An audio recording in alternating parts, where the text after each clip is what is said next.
Bonjour, dans Houdini 18, il y a des outils cachés ou je dirais pas encore activés. C'est le cas du SideFX Labs. On va afficher le menu via le développement de Shelf et de sa personnalisation. On va donc venir ici valider le SideFX Labs afin de le retrouver ici. Update Toolset, vous cliquez dessus, vous cochez l'option Update et Houdini va vous demander de se réinitialiser.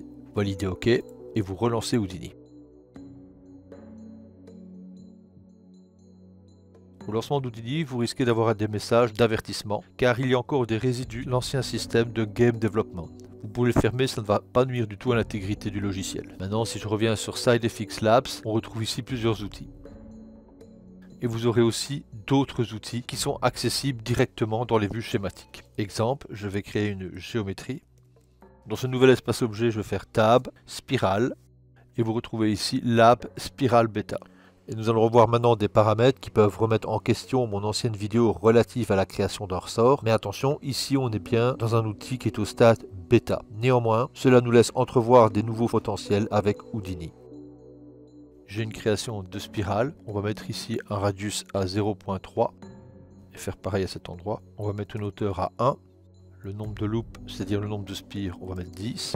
Voilà, on a 10 spires, un rayon de base et le rayon qui se trouve à l'autre extrémité.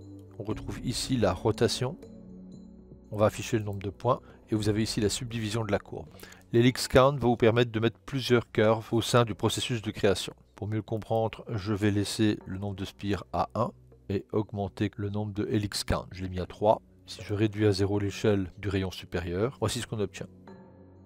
Si je reviens maintenant sur les nouveaux menus proposés, vous ne trouverez pas le spiral. Pour découvrir tous les nouveaux outils proposés par le SideFX Labs, je vous propose à ce moment-là de faire Tab et de taper tout simplement Labs et vous retrouvez comme ça tous les nouveaux menus. Aussi bien à l'intérieur d'un espace objet qu'au niveau Object, au niveau Rendu, au niveau Compositing.